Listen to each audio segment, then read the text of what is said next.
నమస్తే welcome to Suman TV. ప్రస్తుతం మనతో పాటు ఉన్నారు ప్రముఖ జ్యోతిష్యులు, కాశీలో శ్రీ కామాక్షి నిత్య అన్నదాన ఆశ్రమ నిర్వాహకులు శ్రీ నందిభట్ల శ్రీహరి శర్మ గారు. నమస్తే అండి. వాగర్థావివ సంపృక్తౌ వాగర్థ ప్రతిపత్తయే జగతః పితరౌ వందే పార్వతీ పరమేశ్వరౌ. అన్నపూర్ణే సదాపూర్ణే శంకరః ప్రాణవల్లభే జ్ఞానవైరాగ్య సిద్ధ్యర్థం భిక్షాం దేహి చ పార్వతి. మాతా చ పార్వతీదేవి పితాదేవో మహేశ్వరః బాంధవా శివభక్తాశ్చ స్వదేశో భువనత్రయం. సదాశివసమారంభాం శంకరాచార్య మధ్యమాం అస్మదాచార్యపర్యంతం వందే గురుపరంపరాం. ఆదిత్యాయ చ సోమాయ మంగళాయ బుధాయ చ గురుశుక్రశనిభ్యశ్చ రాహవే కేతవే నమః. శృంగేరి జగద్గురు పీఠాధిపతులు శ్రీ శ్రీ శ్రీ భారతీ తీర్థ మహాస్వాముల వారికి, శ్రీ శ్రీ శ్రీ విధుశేఖర భారతీ తీర్థ మహాస్వాముల వారికి, కంచి కామకోటి పీఠాధిపతులు శ్రీ శ్రీ శ్రీ విజయేంద్ర సరస్వతి మహాస్వాముల వారికి ప్రణామములు తెలియజేసుకుంటూ కార్యక్రమాన్ని ప్రారంభిద్దాం. ముకుందా జ్యువెలర్స్ తెలంగాణలో మొట్టమొదటి ఫ్యాక్టరీ అవుట్లెట్ మన కొత్తపేటలో ఫిబ్రవరి 14న గొప్ప శుభారంభం. నమస్తే గురువుగారు. ఫిబ్రవరి 15 లేకపోతే 16న రథసప్తమి ఎప్పుడు చేసుకోవాలి అనేది భక్తుల్లో ఒకలాంటి సందిగ్ధత ఏర్పడిందండి. రథసప్తమి ఎప్పుడు వచ్చింది? 15న 16న? రథసప్తమి మాఘశుద్ధ సప్తమి తిథి రోజున మనం జరుపుకునేటువంటి పండుగ రథసప్తమి.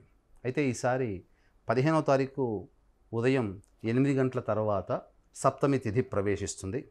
16వ తారీఖు ఉదయం 8 గంటల 57 నిమిషాల వరకు ఈ రథసప్తమి అనేటువంటిది తిథి ఉంటుంది.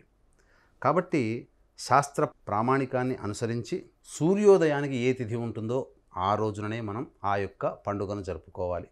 కాబట్టి సప్తమి తిథి 16వ తారీఖు శుక్రవారం రోజు ఉన్నది కాబట్టి 16వ తారీఖు రోజునే రథసప్తమి తిథిని మనం జరుపుకోవడం చాలా ఆమోదయోగ్యం అని చెప్పవచ్చు. సో ఇప్పటి వరకు 15, 16 అనే దానికి ఒక క్లారిటీ ఇచ్చేసారు మీరు. మరి రథసప్తమి విశిష్టత తెలియచేస్తారా? రథసప్తమి యొక్క విశిష్టత చాలా గొప్పదని చెప్పవచ్చు.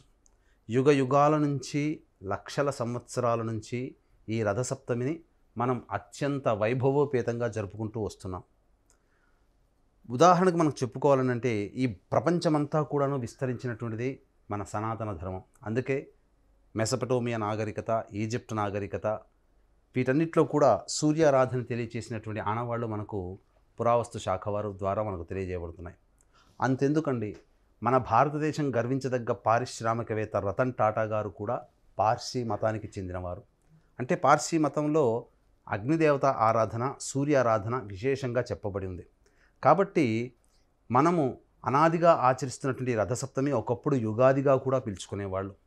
ఎందుకు ఈ రథసప్తమిని మనం ఆరాధన చేయాలనంటే, మనకు దైవం ఎలా ఉంటుందో తెలియదు, ఎక్కడ ఉంటారో తెలియదు, కానీ మనకు కనిపించే ప్రత్యక్ష భగవానుడు సూర్యనారాయణుడు, అదే సూర్య భగవానుడు.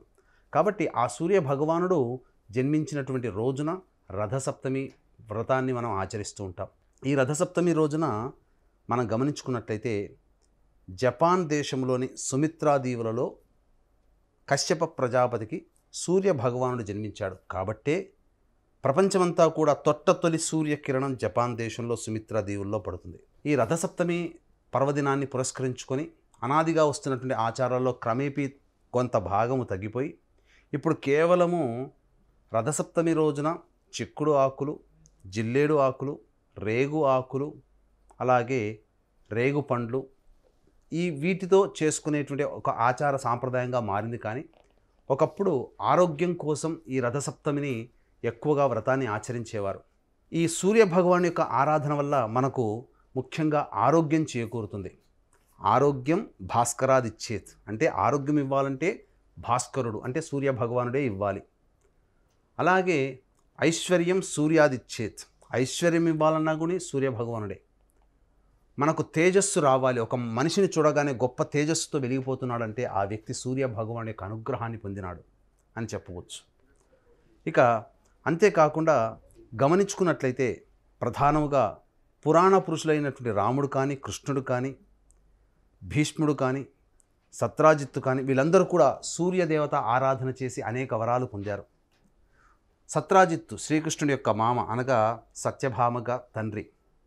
సత్రాజిత్తు సూర్య భగవాన్ని ఉపాసన చేసి శమంతకమణిని సంపాదించుకొని ప్రతిరోజు కూడాను 100 బారువుల బంగారాన్ని అందించే మణిని సొంతం చేసుకున్నాడు.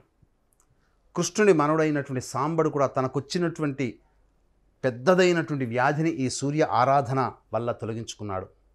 కవి శ్రేష్ఠుడైనటువంటి మయూరుడు ఈ సూర్య ఆరాధన చేసుకొని మయూర కవిగా ప్రసిద్ధి పొందాడు.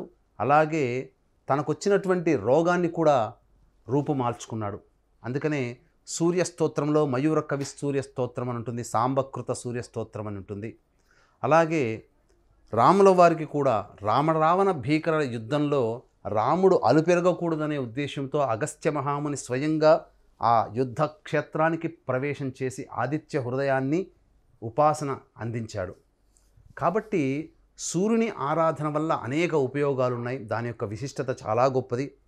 కాబట్టి సూర్య ఆరాధన మనం ఆ రథసప్తమి రోజున విధి విధానముగా చేసుకోవాలి. సూర్య ఆరాధన చేసేటువంటి ఆ రథసప్తమి రోజున మానవులు ఎవ్వరూ కూడా మద్యము మాంసాహారము ఆ 16వ తారీఖు రోజున భుజించకూడదు. వీలైతే 15వ తారీఖు రోజున కూడా భుజించకుండా ఉంటే చాలా మంచిది, ఎందుకంటే సప్తమి తిథి కూడా ఉంది కాబట్టి. ఇక ఆ రథసప్తమి రోజున దాంపత్యమును విడిచిపెట్టాలి, బ్రహ్మచారిగా ఉండాలి. ఇక నూనె రాసుకోవడము, గోళ్ళు కత్తిరించుకోవడము, హెయిర్ కటింగ్ చేసుకోవడం, గడ్డం చేసుకోవడం ఇలాంటివి చేయకూడదు. వీలైతే రథసప్తమి రోజున ఉపవాసాన్ని పాటించి తదనంతరం ఆ యొక్క చంద్రభగవాన్ని దర్శనం చేసుకొని భోజనం చేసినట్లయితే రథసప్తమి యొక్క వ్రతాన్ని ఆచరించిన వాళ్ళమవుతాము. అలాగే రథసప్తమి రోజున ఆచరించినటువంటి ప్రభావం వలన సూర్యుని యొక్క అనుగ్రహంతో మనకున్నటువంటి అనేకమైనటువంటి ఇబ్బందులు, కష్టాలు, నష్టాలు, సమస్యలు ఇవన్నీ కూడాను అనతి కాలంలో తొలగిపోతాయని చెప్పడంలో ఏమాత్రం సందేహం లేదు. అలాగే వీక్షించేటువంటి ప్రేక్షకులు మహాశివరాత్రి సందర్భంగా కాశీక్షేత్రంలో నిరంతరము కూడా ఈ యొక్క అన్నదానం జరుగుతుంది.